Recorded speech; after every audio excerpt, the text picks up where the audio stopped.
Greetings all, this is Rick Levine with your April astrological forecast. Before we get into what's going to be quite a month, and I know that's something to say after all the months that we've had, April is going to be quite a month. But before I get into that, I just have three quick announcements. The first one is simply a reminder that my daily column, the Daily Planet Pulse, can be found both on Facebook, and that's facebook.com/Rick Levine Astrologer, and on Instagram, and that account is also Rick Levine Astrologer. I have a personal account on Instagram also called Rick Merlin. Eventually I'll be moving all of my astrology, though, over to Rick Levine Astrologer. Be careful, there are many imposters out there. Look for double letters like Rick Levine with two L's in Levine or an extra zero on it. Be careful because they are asking for money. I will never ask for money in a direct message in Instagram. I'll never solicit a reading like that. So you should be able to tell if it's an imposter. And it's not just me. There are imposters abounding on Instagram right now. So be careful out there. Make sure that you got a real account. That's number one. Number two is that OPA, the Organization for Professional Astrology, is beginning their 2-month incredibly interesting conference that's going to be both online and in person. You can attend either and or both parts of it.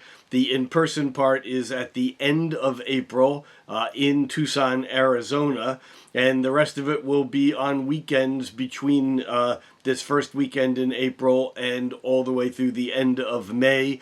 Go to OPA and find out information about that conference there.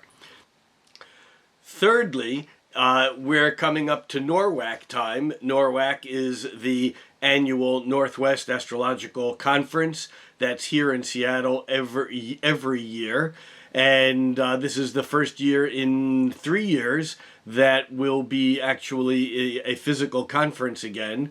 So go to norwac.net and look for information on that. If you haven't registered yet, do so. It will fill up. It's quite a conference. I will be there. I look forward to seeing many of you there.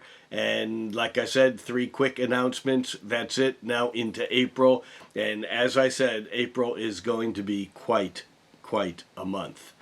So I'd like to start off by looking at the new moon chart. That's the Aries new moon. I'm recording this incidentally on March 31st in the evening prior to the new moon, which is at 11:24 p.m. Pacific time.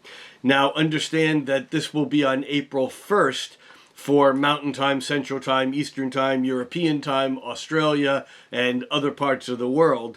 But where I am, this is technically occurring on March 31st. We are looking at a chart right now on the screen for March 31st at 11:24 p.m. at the time of the actual new moon. And even though this will be past by the time you get to look at this on the first of the month, where you are, it's important because in some ways this is setting up the energy for the entire month. I've been reading a lot of stuff online about how this is the, kind of the new moon in Aries is the real beginning of the astrological year. The sun has moved into Aries. That's the first sign of the zodiac. This is when everything kind of pops and kind of comes into being. Seeds begin to germinate. And at the new moon, this is like the time to make your intentions. And this one is really, because it's in Aries, it's ready to go. We have Mercury coming into conjoining the new moon. Actually, the moon will have already conjuncted or conjoined Mercury, but Mercury will be coming into the sun, and Chiron is there. So there's this energy here about communicating and using words and communication to heal. That's very important. However, it's not quite as simple as it appears, and this is really the theme of one of the themes of April.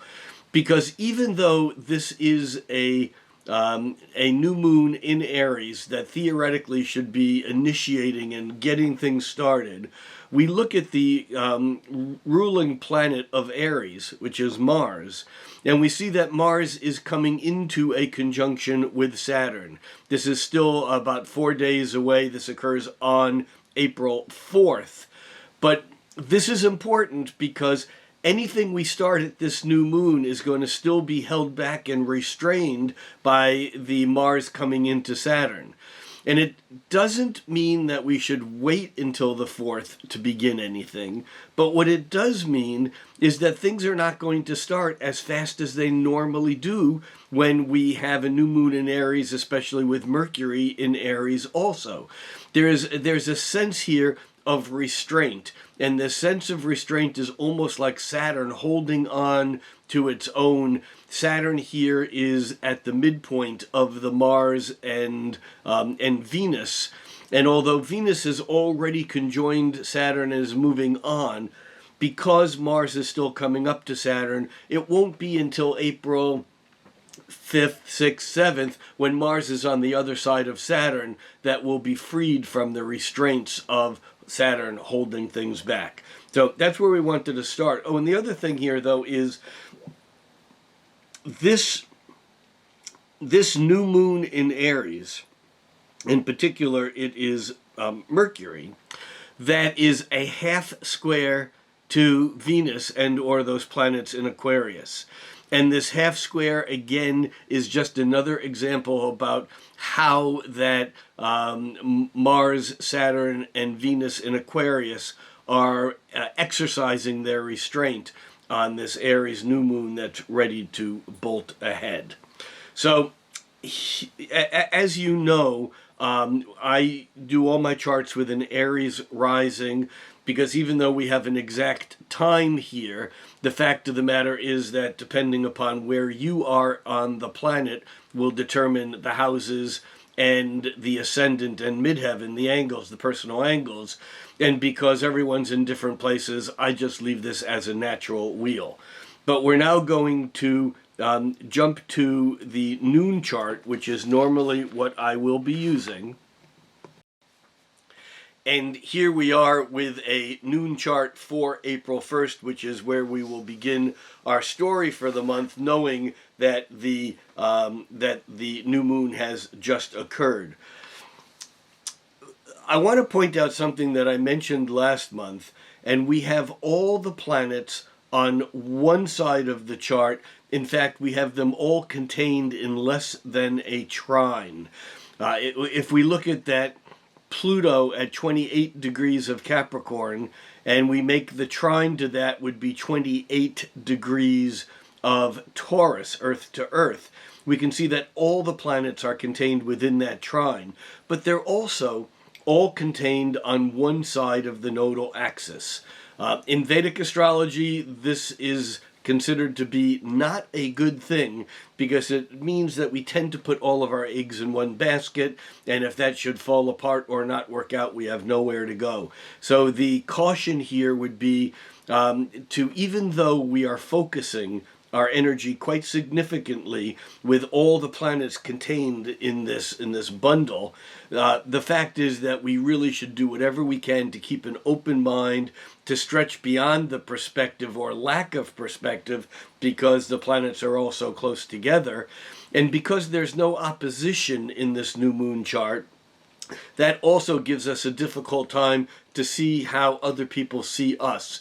There's that sense of the inability to see our own reflection in the mirror or in other people, because this chart really does lack perspective. And as long as we're on that lean here, you know, when we look ahead at the whole month, the moon actually will move fast enough that for half of the month, the moon will be on the other side of the chart, actually being a handle of the bucket of the chart. And as such, the moon will hold a great deal of importance all the way around through the full moon on April 16th. But even as the moon continues on, it'll come back across the nodes and then be back and once again feeding into this tight little bundle of a chart that we have. What this means is that aside from the moon having an opposition to each of these planets as the moon moves through the other side of the chart, and even the moon making trines to these planets as it moves around the chart, the fact of the matter is that we will not have any other oppositions. In fact, the only trine we have is at the end of the month when Mercury, after having moved from Aries into Taurus, and then moving toward the end of Taurus, Mercury's moving quite fast now, and it will move all the way through and into Gemini by the end of the month. But Mercury, as we reach the end of the month, Mercury actually forms a trine with Pluto, and that trine to Pluto occurs on April 28th, but that's the only trine. There's no oppositions. We're taking the moon out of the picture for a minute, and there's no trines. And in fact, the only squares there are is that Mercury, again, because Mercury's moving quite fast, as Mercury moves through the end of Aries, Mercury will make squares to Pluto, and that will be Mercury's square to Pluto will be on April 10th. Then the Sun behind it will square Pluto on April 18th. Both Mercury and the Sun will then move into Taurus. Mercury moves into Taurus on the 10th, just after it squares Pluto. And the Sun moves into Taurus on the 19th, the day after it squares Pluto on the 18th. And then the other thing that occurs is that Mercury, because it's moving so fast, as it moves through as it moves through Taurus, it will catch up to a square to Saturn. That Mercury square Saturn will also occur this month on April 24th. So, taking the moon out of the picture, we have no oppositions.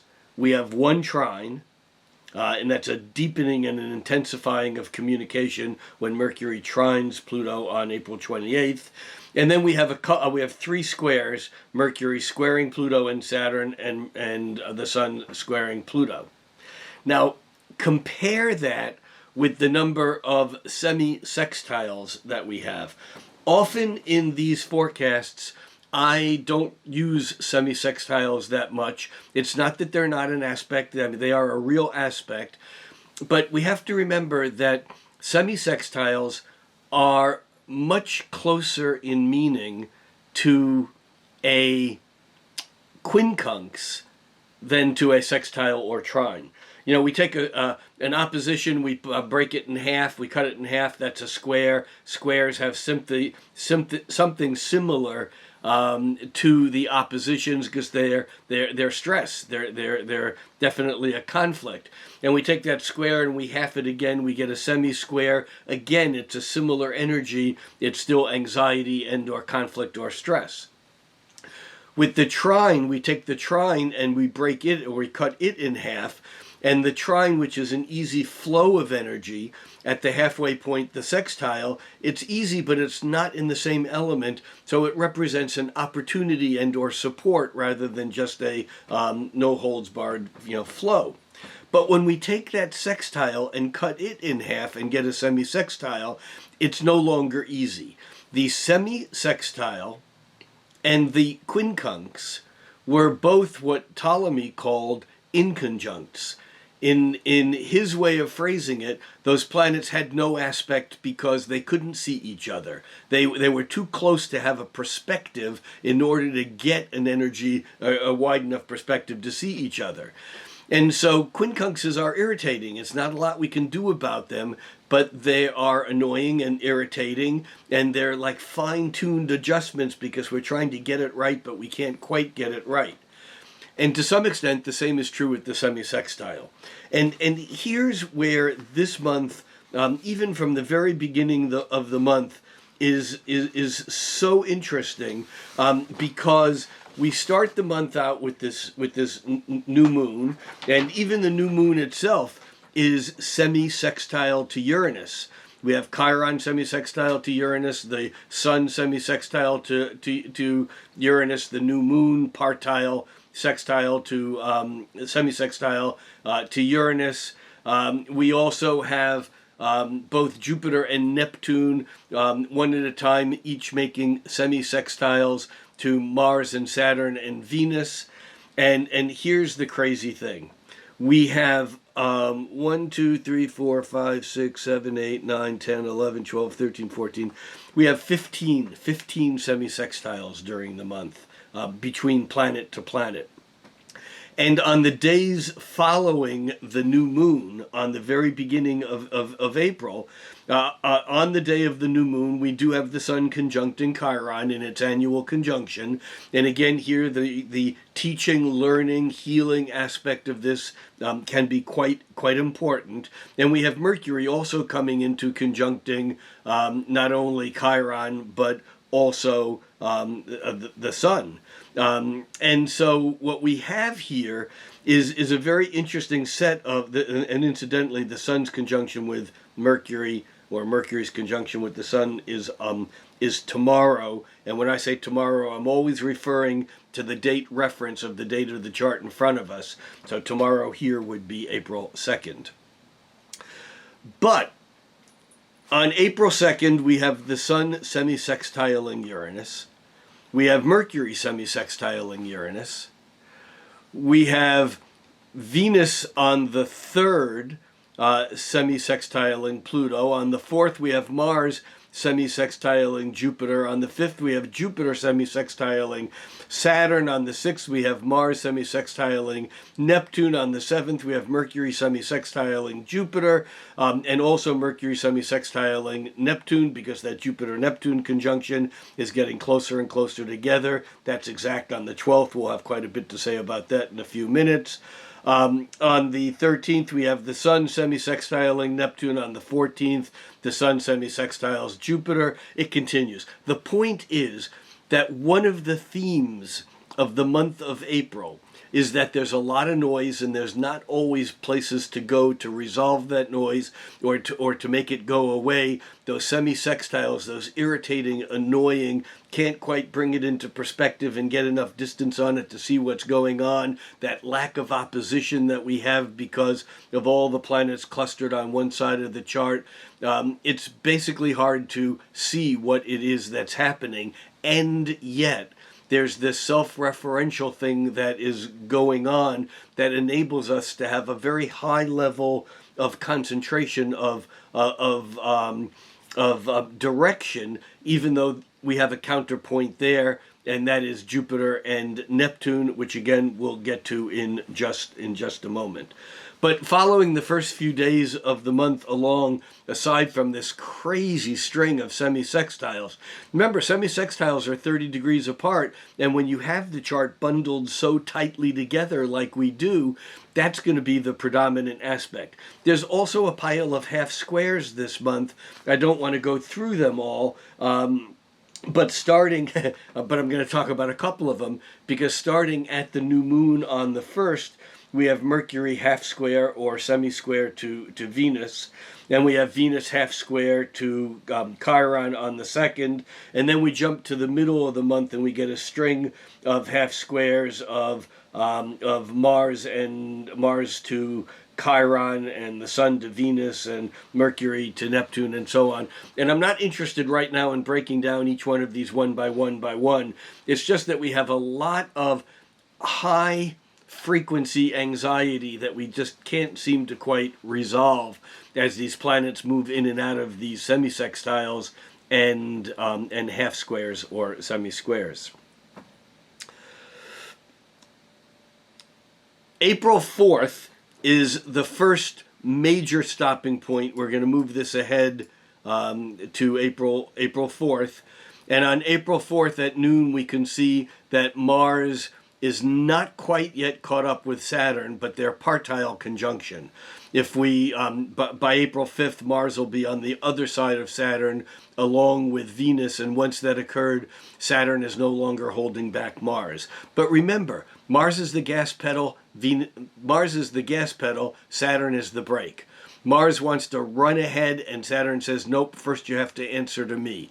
Mars is the accelerator pedal, and Saturn is the guardrail around the curve, that if it doesn't hold us in, we could actually go off the road. The idea here is to keep in mind that even though this new moon and the planets in Aries right now, Mercury, the Sun, and Chiron, that these planets are all telling us, go for it, do it. But that Mars coming up to Saturn is saying, don't do it too fast or you'll regret it. You'll go off the edge, you'll go off the road, you'll have a harder time getting back on track. Control your speed. Just because we can do it doesn't mean we should do it. That's the thing to keep in mind during the first part of the month.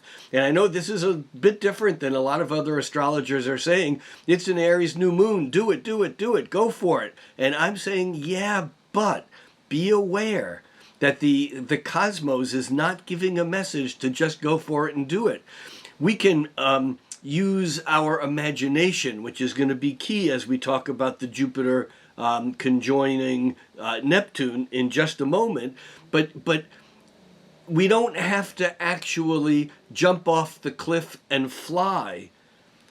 We can actually imagine doing it in our mind and imagine what'll happen and get the benefits of some of these things by simply playing them through. There's been scientific research done that shows that a basketball team divided up into two parts, and for 15 minutes during each practice every day, half the team shoots from the foul line, from the free throw line, and they practice for 15 minutes shooting baskets, whereas the other half of the team sits and imagines themselves standing on that line and imagining the ball leaving their hand and going through the basket. And it turns out that the group that imagines it actually does better statistically than the group that actually practiced it. So that's part of the lesson of what's going on here and part of how we can work the energy at the beginning of the month. That's on the 4th. By the 5th, we have a change of flavor that becomes important as the month progresses. And I should also mention here that we have this Jupiter conjoining Neptune. Remember, Jupiter moved into Pisces back in February, I think. It was Aquarius, then into Pisces. And now it's racing through Pisces. It'll move into Aries in May. Normally, Jupiter takes a year to go through a sign, but the retrograde periods right here are rather odd, and so it makes Jupiter look like it's going faster than it really is. It's not that it's going faster, it's that it's catching the retrogrades at different times, so that it feels like Jupiter's just whizzing through Pisces. But at the beginning of the month, Jupiter and Neptune are just a couple of degrees apart, and it takes until April 12th, almost 2 weeks, for Jupiter to actually catch up to Neptune. And I did a talk earlier today on the Astrology Hub, and we came up with this idea that the Jupiter-Neptune, you know that saying, the elephant on the table or the elephant in the room that you have to talk about? Well, Jupiter-Neptune is the psychedelic elephant. We named it Gertrude, maybe after Goethe, but it's a pink elephant with paisleys on it. Why? Because Neptune is about dreams. Neptune is alcohol. Neptune is anything that dissolves the hard edges of reality. Neptune is fantasy. Jupiter is the ruling planet traditionally of Pisces. And Jupiter being in Pisces is Jupiter at home, and now with Neptune kind of having been discovered back in the mid 1900s. In the mid 1800s, in the 19th century, we have both Jupiter and Neptune in their home signs Jupiter in its traditional domicile, and Neptune, the modern ruler, or the planet that is associated also with Pisces. And as the two of these come together, this is going to really trip us out. Well, it already is. And the good news is that our dreams and our fantasies and our visions and our imagination, all of this can be incredibly inspirational, lifting us up. And the bad news is that it can be completely delusional. Remember that when Neptune was first discovered, it was not necessarily the outer planets one by one were considered to be Uranus disruptive, Neptune delusional, Pluto destructive.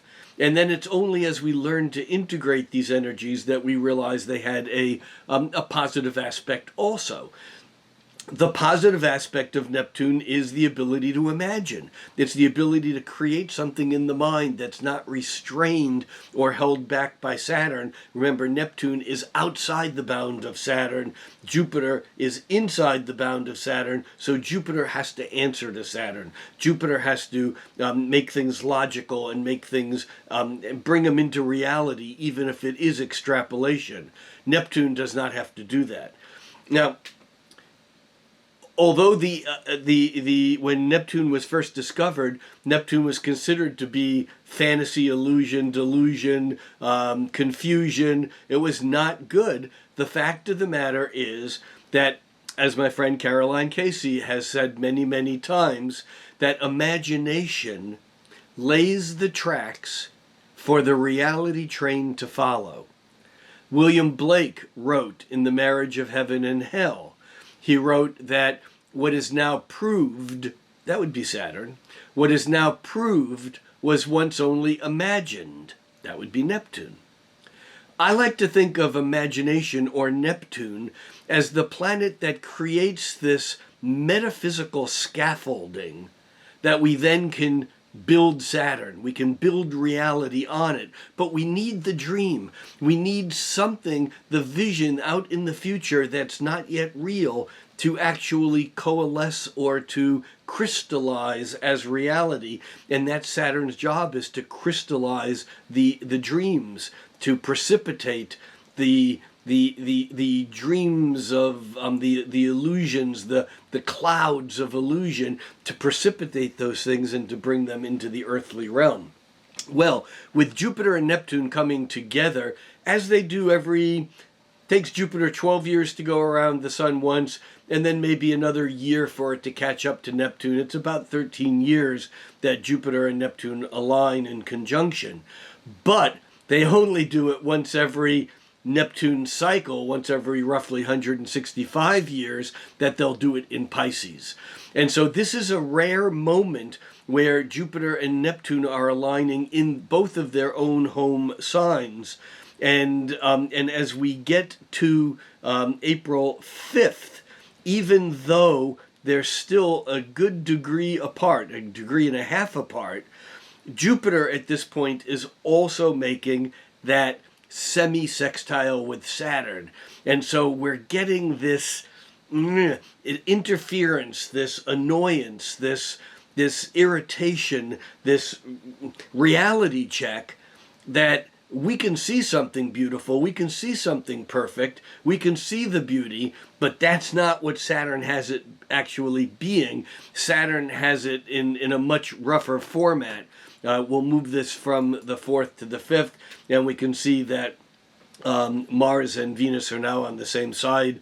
They're both past Saturn, but Jupiter and Saturn are actually in this half of a sextile, or 1/12 of the circle, 12th harmonic, that is not necessarily easy and or fun. By the 7th, we have Mercury forming a sextile with Saturn. Mercury off into Aries. Here it's slightly before on these. We're still on the 6th. That's my birthday, by the way. Happy birthday. Happy solar return. And by the 7th, we can see that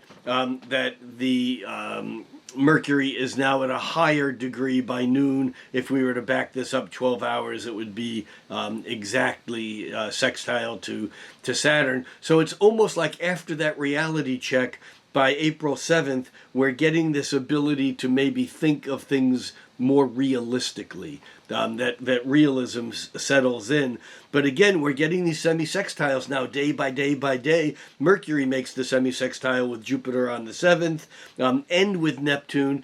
And so we're not able to necessarily communicate what it is that we've learned from that sextile from Mercury to Saturn. By the 8th, we have Mercury making the sextile to Mars. There's this interplay between trying to make things cooperate, support one another, and yet they're not quite doing that real easily. And then we get to, by the 10th, we get Mercury making its square to Pluto. Mercury earlier in the day at 28 degrees, but by noon is at 29 degrees already of Aries squaring Pluto. And this is the conflict of what happens when we learn something that we didn't know. This is a power struggle, but there's information that's either coming out or information that's being hidden. And here there's this is a bit feisty. This can be a bit of realized conflict. And of course, I do understand that we are in conflict in many parts of the world right now. That certainly Ukraine is one of the places where that is showing most boldly and horrifically. But it's not the only conflict we're dealing with. By the 10th, we have Mercury. Also, here we can see Mercury is at 29.5 degrees of Aries. So if I move this ahead to the 11th, we will see that Mercury actually moves on into Taurus. Mercury is flying right now. It's it's Mercury in its true messenger of the gods, the fleet-footed messenger, Quicksilver. Mercury is moving nearly 2 degrees a day right now. In fact, as we pointed out earlier, Mercury moves into Taurus on the 10th. And by the 29th, it already moves out of Taurus into Gemini. So it's really only spending, a little bit over 2 weeks in that sign.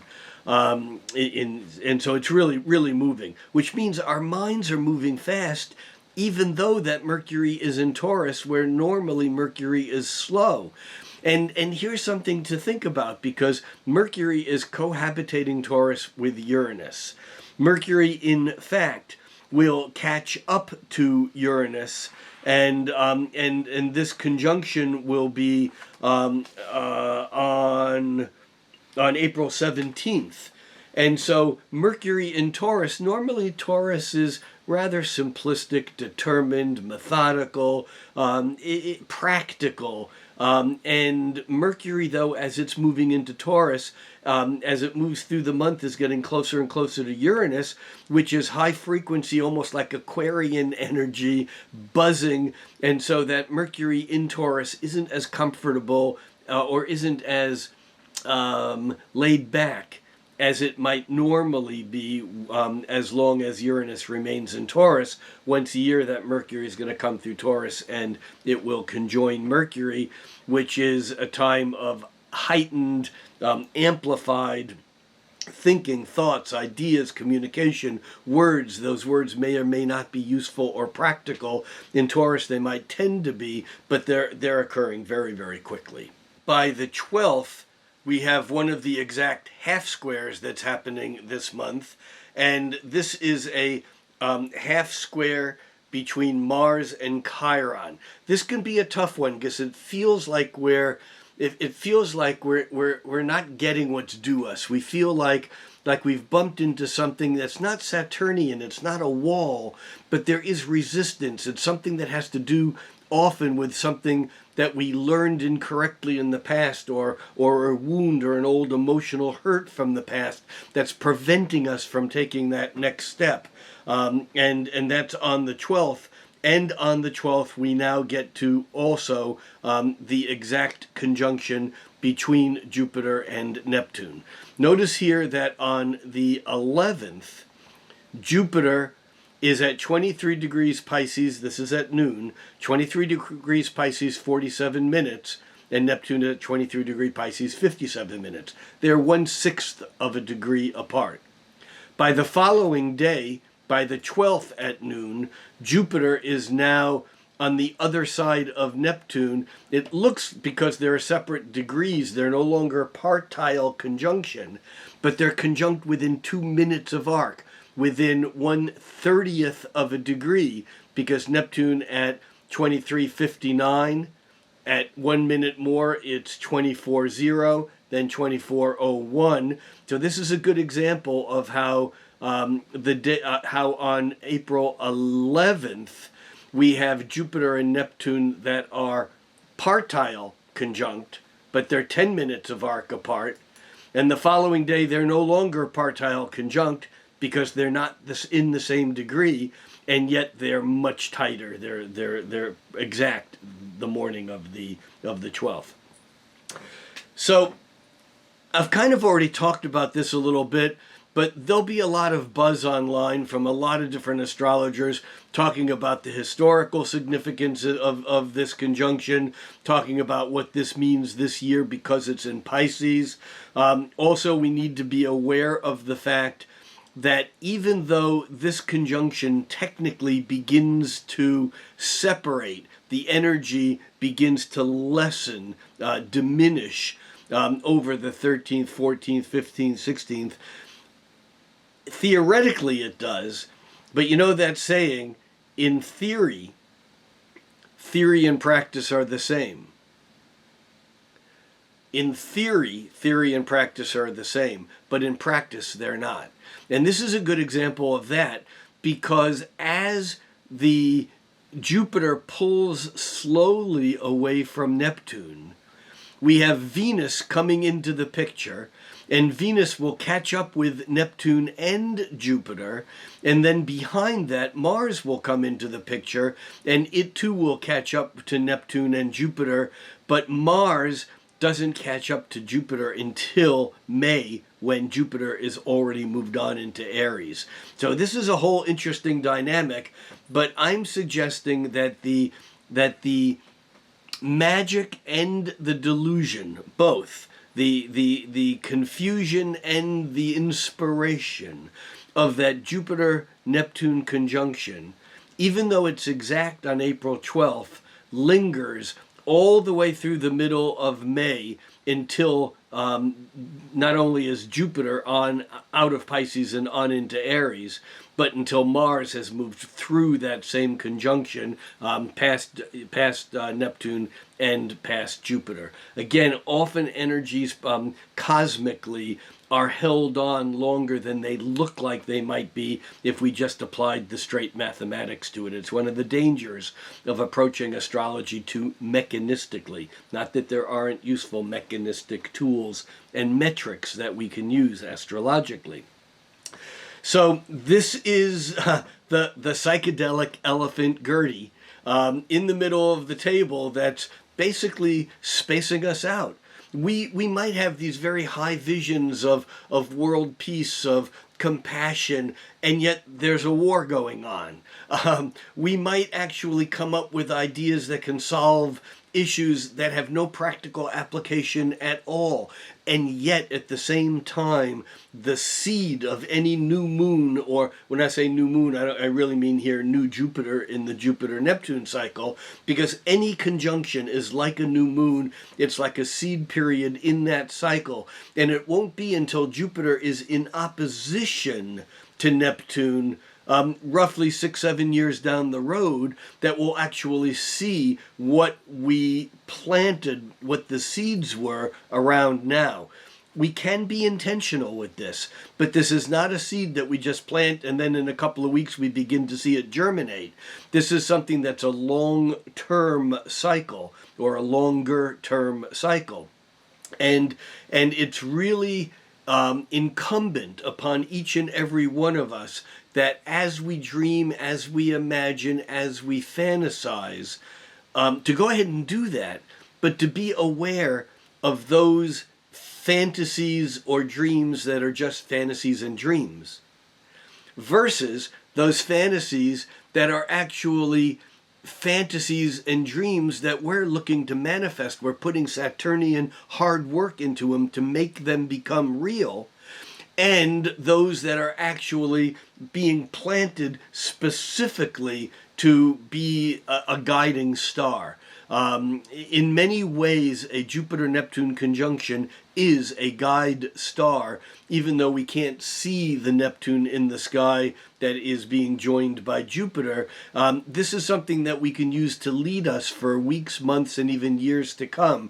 And I suggest that everyone in their natal chart make a little point or an X or a happy face or a heart where 23 degrees or 23, 24 degrees, 23, late 23 degrees of Pisces occurs in your natal chart. And to note if you have any planets at 23 degrees of fixed, 23 degrees of mutable signs, whether it be 23 degrees, give or take a few degrees, in Pisces or opposite at Virgo or square at Sagittarius or in Gemini, or for that matter, even the trines and water signs, Scorpio and in Cancer, and or the sextiles in Capricorn and Taurus. These are the most sensitive points. But everyone will have this Jupiter-Neptune conjunction occurring somewhere in their chart, just like you look and see where a new moon occurs in your chart. This is where are you planting your seeds of imagination, inspiration, hope that are not just about next week, next month, but the next years coming. All right, we're not going to say goodbye to Gertie, the psychedelic elephant, but we know that she's there. It's a very important piece of the puzzle of April, and we have to be careful that we don't spend April totally deluding ourselves by thinking something that is beautiful is real just because we can imagine it. Just because we can imagine it doesn't make it real. Just because we can do it doesn't mean we should do it. Also, as we move through the month, we can see that the moon has escaped from the bundle. And in fact, even as the moon moved through Gemini, it began making trines with Saturn and Mars in Aquarius. And then as it moved into Cancer, it made trines with the planets in Pisces. And then as it moved through fire sign Leo, it made trines with Chiron and the Sun. And now on April 12th, as the moon is moving into Virgo, it will make trines with both Mercury and Uranus, and eventually make a trine with Pluto on the other side. And that moon in Virgo will move to Libra, where we will have a full moon on the 16th. In the interim, however, Mars, which has been moving through Aquarius, moves from Aquarius into Pisces. It actually does it late in the evening on the 14th, but here we're looking at the 15th, and we can see that Mars is moved into Pisces.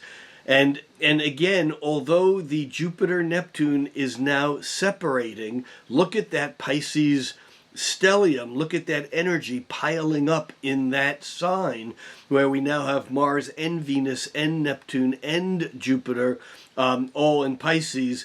And actually in about a week and a half from now, before the month ends, that moon will come round there and we'll have 5 planets in Pisces. And so it'll be quite a Piscean statement, even though Jupiter will be separating from the conjunction to Neptune.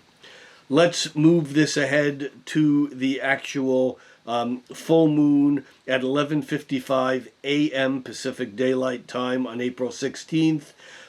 Let's also note that along the way that we have Mercury making a half square with both Jupiter and Neptune. Now, Jupiter and Neptune are still really close together. They're only a few minutes of arc, about a half a degree now, I guess, but a little bit over a half a degree apart.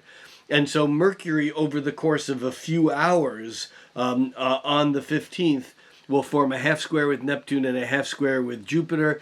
This may be a time where we can get caught in a lie, or where something comes out that what we're saying in Taurus, Mercury in Taurus, very matter-of-factly, is not really what's going on. There's another side that has to do with the metaphysical, or which is a good word to describe Jupiter and Neptune in Pisces, especially with those other planets now moving through Pisces also. So let's go to the full moon in Libra, and this is at 11:55 a.m. The full moon would occur at 26 degrees 46 minutes. That's where it occurs. This full moon is an interesting one because it's not an easy one. Why is it not easy? Well, because the full moon in Aries, the full moon in Libra to Aries is about the tension in relationship. It's the inside to the outside. It's the Aries, I, me, mine, the perception of self-awareness. Yet in the mirror, it's not just my projection. There's another person out there, and it's the realization that there is, in fact, a self and other, that this is the equilibrium part, the balance beam of needing to find a point of mutuality, that halfway point between the internal and the external. But look, we have a T-square with this full moon coming into a square to Pluto, with the sun coming into a square to Pluto also from the other side. Now, we talked about the sun square Pluto already. That's on April 18th. But the moon square Pluto occurs just a few hours after the full moon itself. And so with Pluto here, there's this whole thing of the other person, or of the other side, or of the self being impacted by this. I wanted to say social structure, but it's not quite the right word. It's like it's like a ubiquitous structure that is overlaying or underlying everything else out there, because Pluto has to do with the unconscious, the subconscious, the hidden. And so here, just as an example, if we were to talk about systemic racism, or if we were to talk about systemic plutocracy, where the oligarchs, the very wealthiest 1% are basically owning 99% of the material wealth. This is plutonic stuff. It's the stuff that's kind of there. It's inarguable. If you pay attention, it's real, but it's out of sight. We don't necessarily think about it until we have to. And I think at this full moon, we have to. It's not an easy thing to have to deal with, but at a full moon, we look at what are the planets that are aspecting that full moon. And here we have not only Pluto squaring it, but we also have Venus at 12 degrees of Pisces, forming a square and a half. That's a 135 degree angle. A square and a half, or 3/8 of a circle. The Venus sesqui-square the moon, or we should say it the other way around, the full moon is sesqui-squaring Venus. And at the same time, the sun is forming a half a square to Venus. This is also stressful, tense. This is not easy. This suggests that there's money and or love that somehow is stressing this. And I would go with the money thing here, especially since the next new moon in Taurus is actually a solar eclipse, and with the lunar nodes in Taurus, Scorpio. And we also have Mercury here coming up to a conjunction to Uranus in Taurus, that there's something here about the money, even in the Russian-Ukrainian war. There's much of it is being fought in the realms of finances. I'm not here talking about money like what's in your checking account or cryptocurrency or things that are certainly there. I'm talking here the more systemic basis of the of the power that money is holding and how that will impact this full moon. There is a third and significant piece of this full moon, and that is that Saturn is at the point of Thales. The point of Thales is the point, and there are actually 4 of them in any opposition. It's the point that is trine to one side of the opposition. Here, Saturn is being trined by the moon, so there's a moon-Saturn trine, and that point is therefore sextile the other side of the opposition, and we have Sun sextile Saturn. And in fact, Mars is still kind of in that picture, because if we were to look at the midpoint between Saturn and Mars, that midpoint would be right around 27 degrees of Aquarius, which all of a sudden makes that Saturn and Mars much closer to that point of Thales, which technically would be 26, almost 27 degrees of Aquarius. Now, why is the point of Thales significant? Because it is the point that allows the stress of the opposition, the stress of the inside-outside of the tug of war that occurs at any opposition, and even more so at the opposition of the luminaries of the full moon.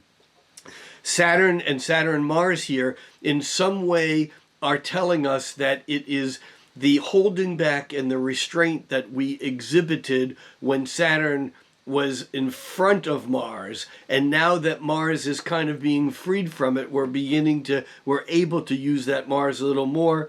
There's a bit of a problem here, and that is that as much as Venus loves being in Pisces, Mars does not. Why? Because Mars likes direction, and when Mars moves into Pisces, especially with both Jupiter and Neptune there, Mars might lose direction. Mars is at the whim of the currents that's carrying it. I think of that Mars in Pisces as kind of being all dressed up, ready to go to a party. You got the invitation. You've been looking forward to it for weeks. The party starts at 8 o'clock. You can see that on the invitation. But where the party is has been chewed off by your dog on the invitation, and you have no idea where the party is or who you can call. That Mars in Pisces is like all dressed up, ready to go, but I don't know where I'm going. The upside of the Mars in Pisces, though, and we shouldn't forget about this, is the spiritual warrior. It's the person who's willing to fight for their convictions, their beliefs. This can be good news or bad news, because those beliefs, those convictions can be, especially with the Jupiter magnifying the Neptune in Pisces, our convictions can be diluted. And so we have here an interesting situation building, and yet over the days ahead, we will watch that Venus get closer and closer to the now separating Jupiter Neptune conjunction, and then Mars coming into the picture. By the 17th, we can see that Mercury is forming a sextile with Mars. Let's move this ahead another day. There is the Mercury making a sextile with Venus. Venus and Mercury both at 13 degrees. And in fact, that is interesting because we have the moon in Scorpio opposing the Mercury-Uranus conjunction. Remember, the Mercury-Uranus conjunction is lots of thinking, lots of thoughts, lots of words, lots of brilliant stuff, lots of crazy stuff, but we can't tell the difference between what's brilliant and what's crazy because it's just all happening so fast, and yet that moon in Scorpio gives us a bit of perspective, and now Venus in Pisces is at the point of Thales for the moon's opposition to Mercury and Uranus.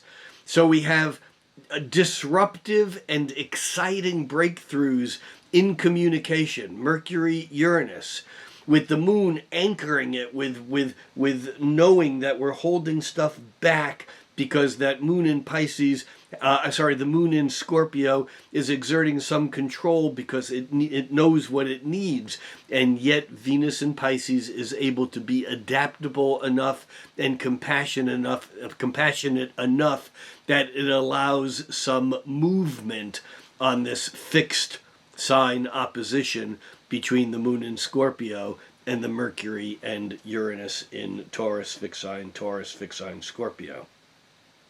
By the time we get to the 18th, we can now see that the Sun is moving into that square with Pluto, the Sun getting ready to change signs. The Sun will move into Taurus tomorrow on the 19th. We'll actually go right to that chart right now. Before we do, I just want to say also, although we talked about the Venus at the point of Thales, and we talked about the Mercury-Uranus conjunction, we didn't necessarily mention that Venus is also forming that sextile not just to Mercury, but also to Uranus, and that is exact on the 18th, the same day that the Sun's square to Pluto is exact. This is not an easy energy because there's definite power struggle, there's definite conflict, and all the cards are not on the table. We can think we know what's going on, but we do not see the whole picture, as if we ever do. By the 19th, we can see that the Sun moves into Taurus. Here it shows on the 20th, but it's at 7:24 p.m. in the evening of April 19th, that's Pacific time, of course. And then we get a little bit of respite, if you want to call it that, until the 24th, when we have, and incidentally on the 22nd, the moon moving through Capricorn will line up with Pluto, and by the 24th, we have Mercury at 24 degrees of Taurus, making a square with Saturn.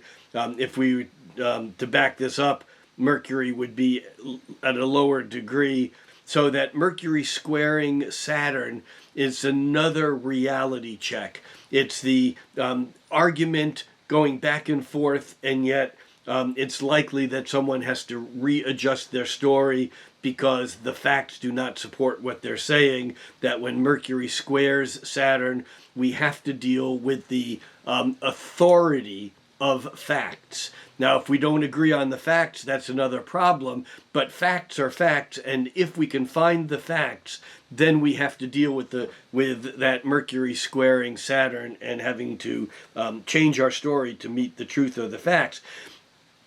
Interestingly enough, on the same day, we have Mercury also making a sextile to Neptune, and that Mercury will make the sextile to Neptune on the 24th, and then on the 26th it makes a sextile to Jupiter.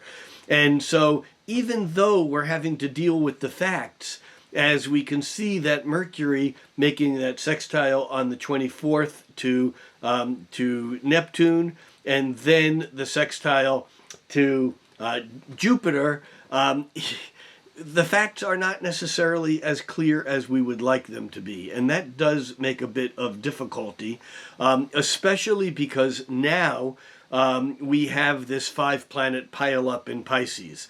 Remember, I said earlier that when the moon came around and the moon came into Pisces, that would be on April 25th. The moon in Pisces, now we have the moon, Mars, Venus, Neptune, and Jupiter all in Pisces, with Venus inching closer day by day to its conjunction with Neptune, and the Venus conjunction to Neptune is exact on the 27th, and if we move this to the 28th, we can see that now Venus is on the other side of Neptune, but look how close Venus is to Jupiter, and Venus actually forms the conjunction to Jupiter a couple days later, but it doesn't technically occur till May 1st. But you can see, actually it occurs in the afternoon of the 30th. So we do get that Venus-Jupiter yet this month. And Venus going over that conjunction, over those 3 or 4 days, over first Neptune, then Jupiter, is going to re-stimulate. It's going to amplify that energy.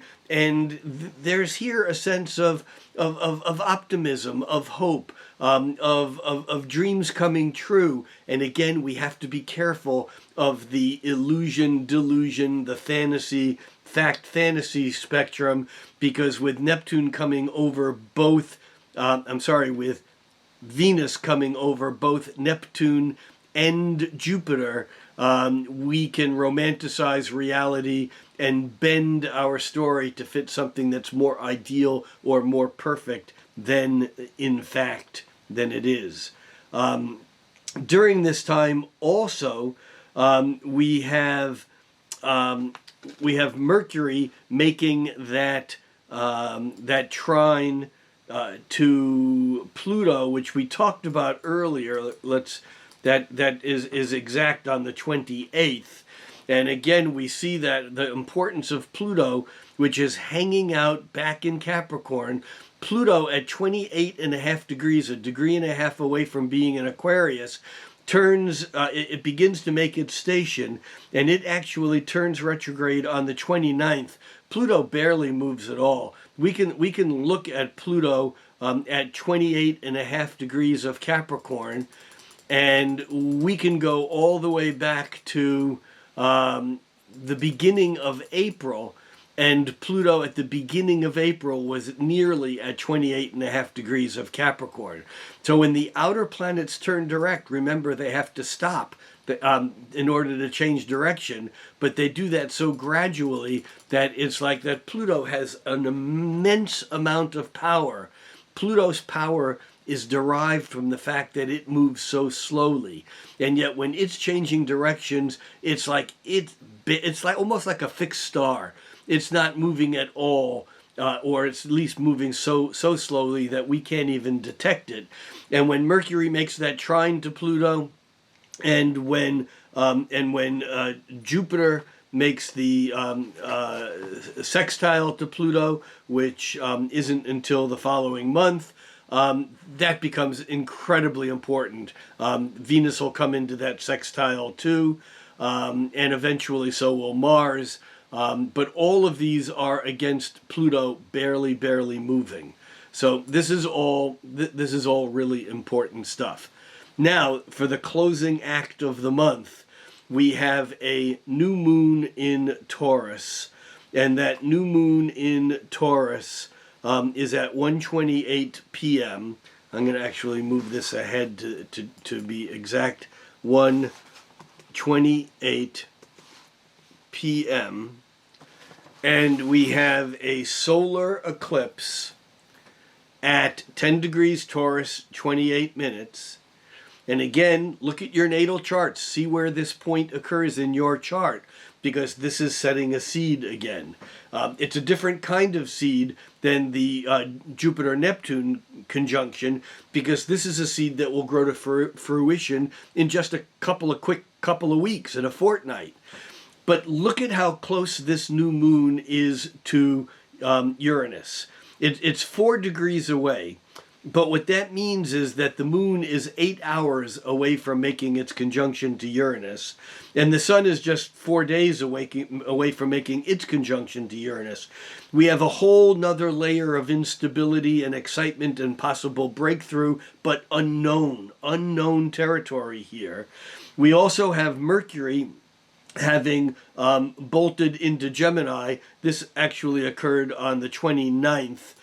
Mercury moved into Gemini late in the day, or in the afternoon of the 29th. So it's on the 30th here that we see it for the first time. Mercury is at home.